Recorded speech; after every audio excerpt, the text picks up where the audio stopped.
message is the King of Thieves. When Jesus was on earth, he proclaimed that he was a king, but he was not the king that was expected.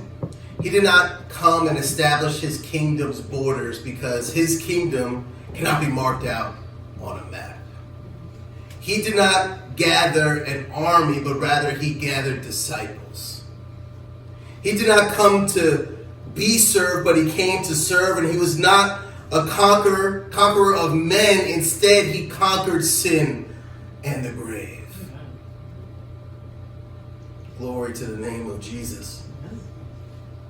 But since he was not the king that people expected, many rejected him, and some even conspired to kill him because he was not the king that they wanted.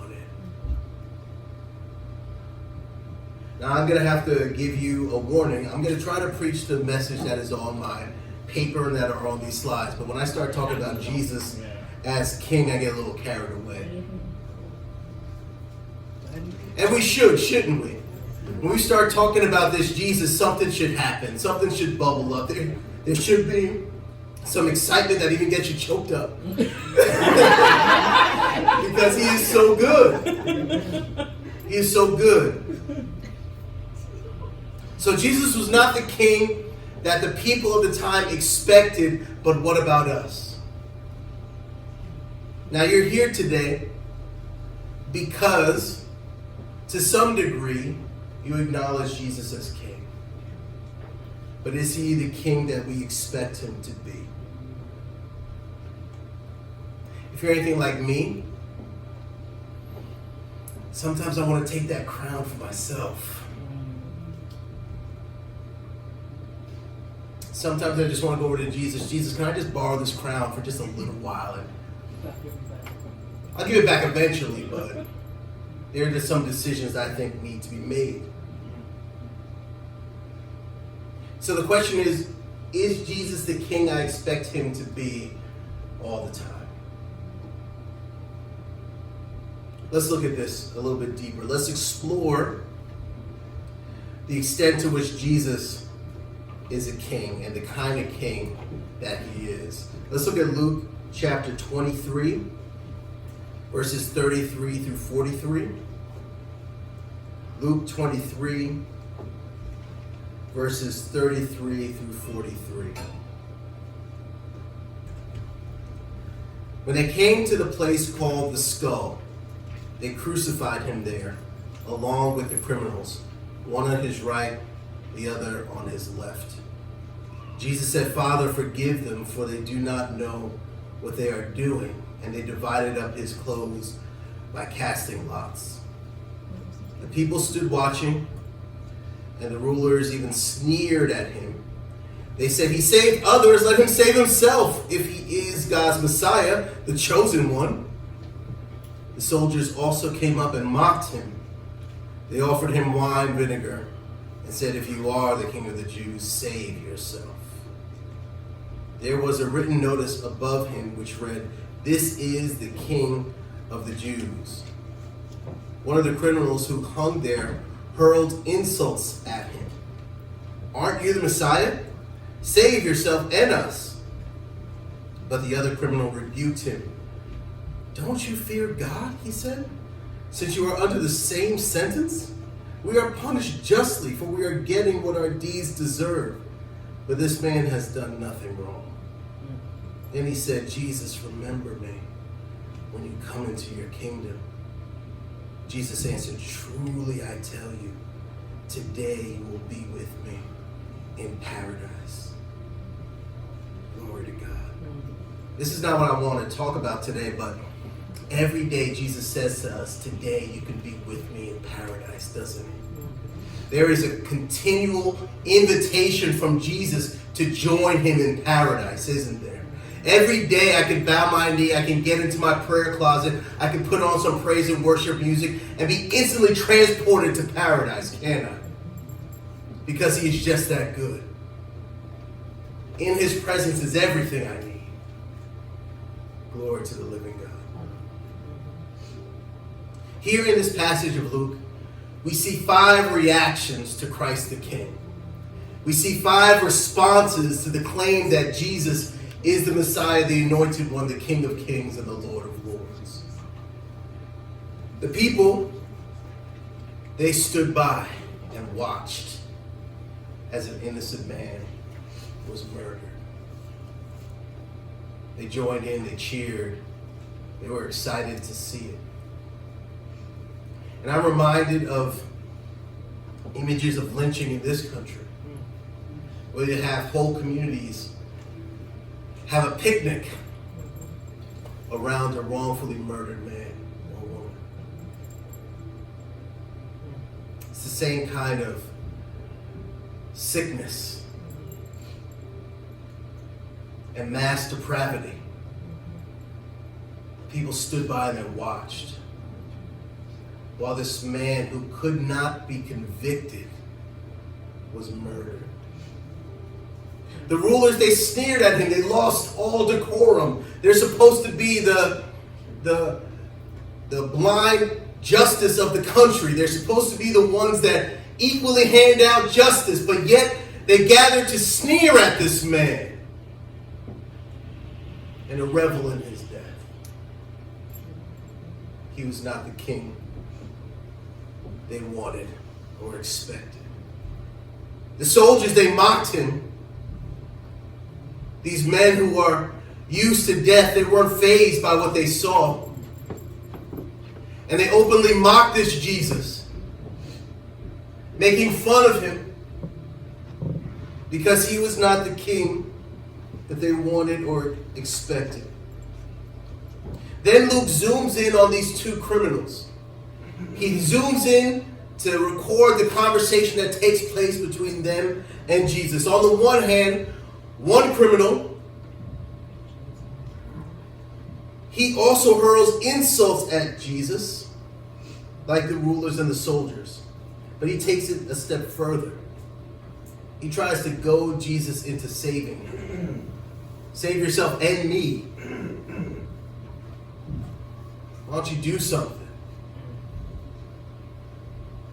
He didn't know that Jesus was doing everything, did he? He didn't know that he was accomplishing all things in that moment, did he?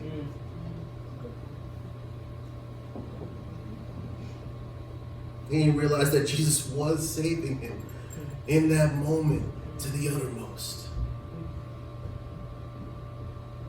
And lastly, the other criminal, the thief, he saw Jesus as the king that he was. And he asked Jesus to remember him when he comes into his kingdom. Remember him. What a humble prayer. Not that he deserved it, not that he earned it, but he asked anyway for Jesus to remember him. The reactions of these thieves, these criminals to Jesus have significant relevance to us as well. The first thing is that the account that Luke gives us leaves no doubt that Jesus Christ is the king. In fact, there was a sign above him that proclaimed him to be king. It was ironic. They meant it as a jibe, as a joke, but they don't understand how truthful that was, that he was the king of the Jews, except that that sign was incomplete, because it should be, he's king of the Jews, he's king of the Gentiles, he's king of the angels, he's king of the demons, he's king of everything.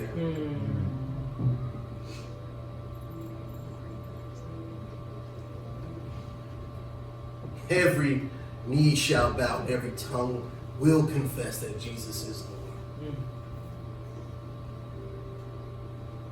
So Jesus is the king. He testified, and I put I am the king, echoing his covenant name, the name that he gave to Moses. We said when the Israelites ask who I am, tell them that I am that I am.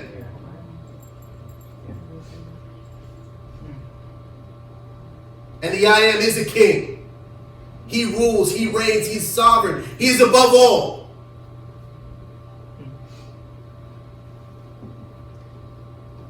Now the first thief, though, he decided that he wanted to control the king. He wanted the king to serve him. He said, I know you claim to have power. You claim to be a king. Now all you got to do is just do this for me. Get us out of here. He's trying to dictate to Jesus the way in which he should be king. He wants to control the king. And the second thief, he just wanted to follow the king. He wanted to be where Jesus was. Remember me when you come into your kingdom. I want to be there with you. I want to be under your reign and under your control. He wanted to follow Jesus, even though he knew he was unworthy of it. He didn't claim worthiness, or he didn't claim that he deserved anything. He just relied on the goodness of the king and threw himself on his mercy. Now I've heard it taught, and it's a good way to envision this. The positioning of the three crosses is significant with Jesus in the middle. You can see this as going from unrighteousness, and we encounter Jesus, and then we become righteous. You can see one thief or one criminal as representing unrighteousness, and the other one representing righteousness, with Jesus in the middle, the one that makes us clean, the one that transforms us. And that's not a bad way to look at this. But then as I'm studying this, because that was the sermon I intended to preach, and God invited me to look a bit deeper and to get more honest, because in doing so, the more I looked at it, the more I realized that I'm both thieves. I am both. Sometimes I'm having a good day. I'm letting God be God in my life. Sometimes I wake up and I do the right thing and I create space for God to tell me what my day should look like and how I should be. And I let him take control. And that's usually on days where things are going pretty well. But there are other days, there are other times where I want God to do what I want him to do. I want him to be a king, but a king that works for me. Yes. Keep all your power, Jesus. I mean, you can have that, but just do what I want you to do.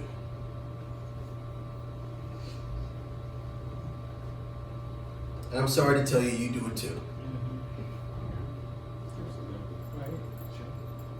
You're both of these thieves too. At some point. Here's what we do. We have nice little ways of being that seem quasi-spiritual, but they're really not. They're trying to manipulate God. They're trying to control God, aren't they? Transactional deals. God, didn't I pray for you? So can't you just let me have a good day? Can't you just give me the things I want? I prayed, I fasted, and I should be getting something back in return. Like God is a bank. We make some deposits and then we can make some withdrawals. Is that just me? Anyone try to make some transactional deals with God? Always. Oh, yeah. Why is this happening to me, God? I've been so good. I've gone to church. I've listened to that crazy man preach. I've endured his weird sense of humor.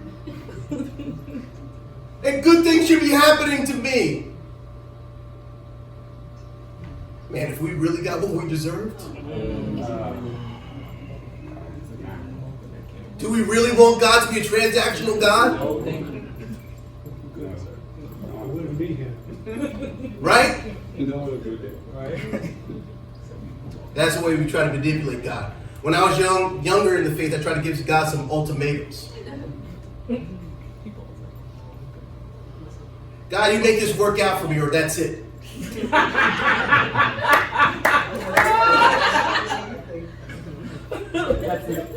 That's it. I'm done. Okay. Count to 3, God. That's it. How foolish. But there's a serious part of that too, where if something bad happens to us, we decide we can't follow God anymore because it's too bad. I've lost too much. I've been there too. But ultimatums. False dichotomies. Oh man, this one happens all the time. I still do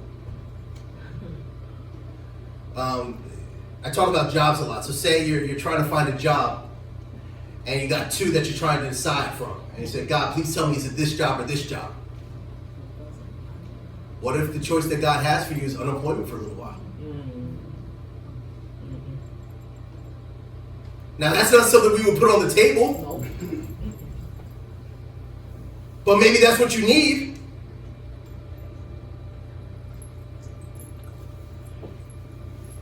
You know Kevin in the Holden Church? He recently got cured from having to have dialysis, which really doesn't happen. And he'll tell the story, so I'm not speaking out of turn. He said that having to go to the dialysis was the best thing that ever happened to him.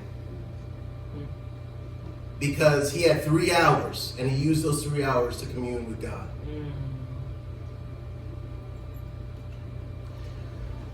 When we were praying for Kevin, when it first went down, when he was going into the hospital, that was not my prayer. My prayer was not, Lord, let him have dialysis for 4 years and then get cured.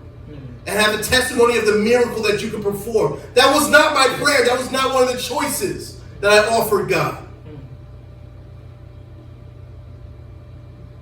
But our God does all things well, doesn't he? Sure. So why am I just telling God, God, it's either this or that. Tell me which one it is. Let that happen. Let one of those two things happen. I don't know what I need.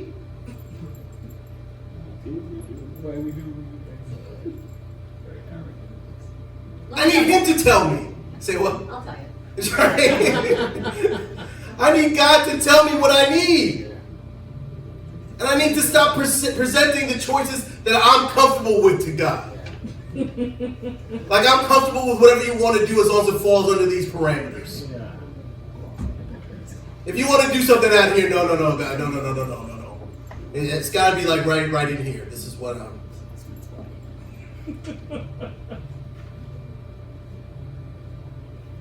Now, I'm not saying that we got to pray for calamity to fall us. That's not what I'm saying. What I'm saying is that we need to stop dictating choices to God like we know. We always need to be open to whatever God wants to do because sometimes he zigs and he zags to get us where we need to be. Prayerful stubbornness. This is one of my favorites.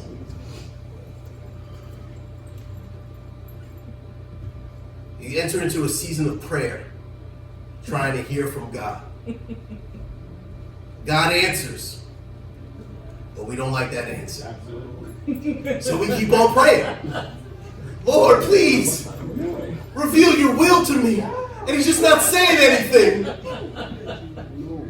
And this is always fun as a pastor because a lot of times when you say, Pastor, I'm stuck. I don't know what God's doing. And I say either three things.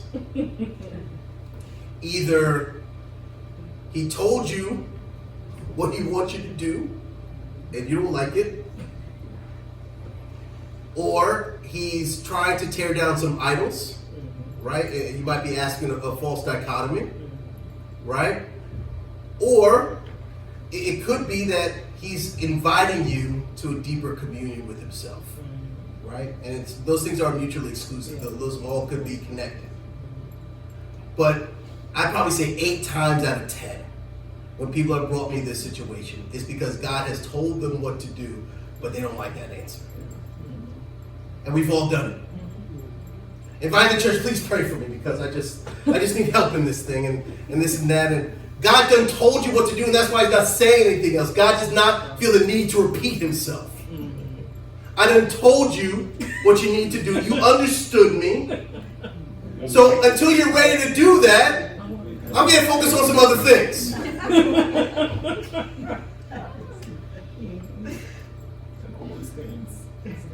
I'm pretty busy holding all things together, so I'll let you work that out. Any stubborn prayers? Anyone a little stubborn? Right? And it seems so spiritual. I'm just trying to wait on the Lord. I'm trying to wait on the Lord. Why are you waiting? He already told you what you need to do. You just don't like it. And sometimes it's just straight out rebellion and rationalization. God tells us what to do and we just say no. I'm not doing that. I ain't going. I ain't doing it.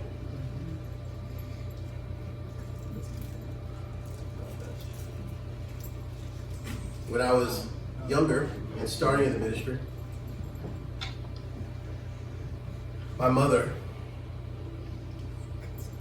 just one thing you need to know about my mother. My mother is a wonderful person, but if she says she's praying for you, just run. Just don't accept it. Like, listen, Miss Shirley, please don't pray for me. Because when my mother starts praying for you, stuff starts happening. My mother told me she's been praying for me, and this is when I was in the Pentecostal church and trying to figure my way forward. She says, I think you're going to come back to GCI. And I said, Ma, you know what they did to me when I was young? She said, yes, I do. I was like, you know they hurt me, right? She said, yes. I said, Ma, I ain't ever coming back. I said, N-E-B-E-R. Never. Never coming back. I said, oh. He said, never. Now you got my attention, right? I was going to let you slide, but no, now you said never. Okay.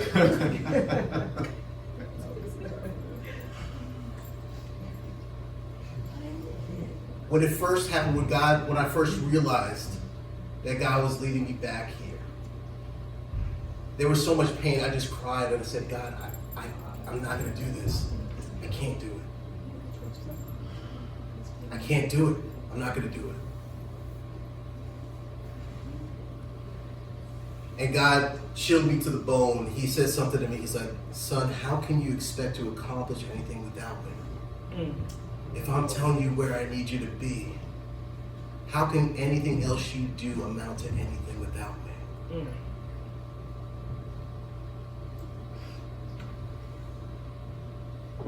What is it going to be for you out there without me? And I've been there, I've done that, not doing that again. But there was a moment where I was rebelling from God, where I tried to rationalize it. No, I think God had me do that in theory. He wants me to forgive, but he doesn't actually want me to go back. He wants me to go back in spirit. I'll visit, but...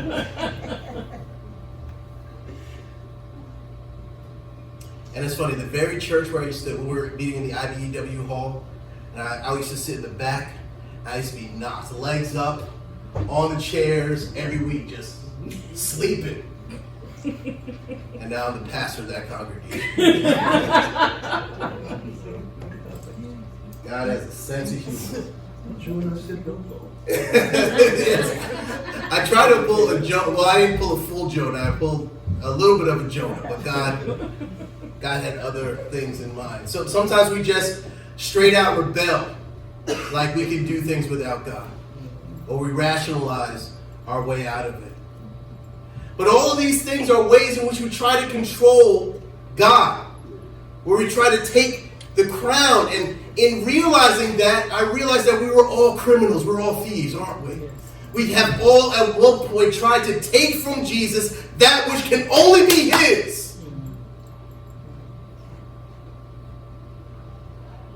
His head is the only head where that crown belongs.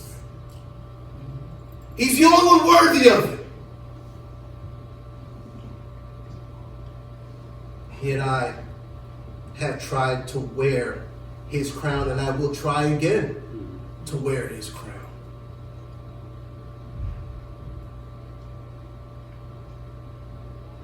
But there's good news. The good news is that Jesus understands, and the good news is that Jesus has power. No one could take the throne from him. No one could take the crown from him. And despite all of my rebellion, my stubbornness, He has the power to turn me from self-serving to son-serving, doesn't he? He can get me to be different and transformed from the inside out. He can make me a new creation and give me a new heart. And not only make me obey, but make me want to obey him.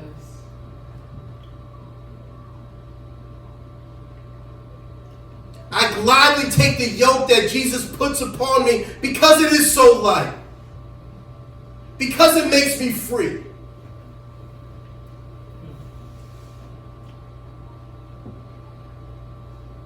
I was a thief, but I'm a thief no more. Even when I stumble, I am no longer that thief. Because I've met Jesus in paradise. And I see him for who he is, and I love him. And I want more of him. And I want him to be my king. I want him to be my Lord. Not just today, but every day and for eternity.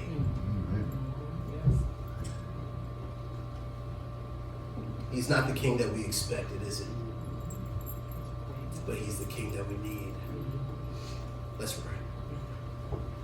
Lord, we are just so thankful to you that you sit on your throne. Jesus, you still reign. And we submit ourselves to your authority, Lord God. We were criminals. We were thieves. We tried to do things our own way. We tried to take the sovereignty away from you, Lord God. We tried to take the crown away from you, Lord. But we thank you that you know how to transform us from thief into follower, into child, into disciple. We pray, Lord, that you would root out the rebellion and stubbornness in us, Lord. The pride that so darkens our heart and turns us away from you, Lord. And make us pliable in your hands. Allow us to submit ourselves to you, to be molded and shaped as you will it.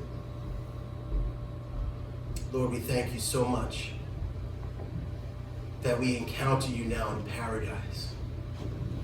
And we've been transformed and turned into something else, Lord. We're grateful to you, and we give you the prayers and the honor in Jesus' name.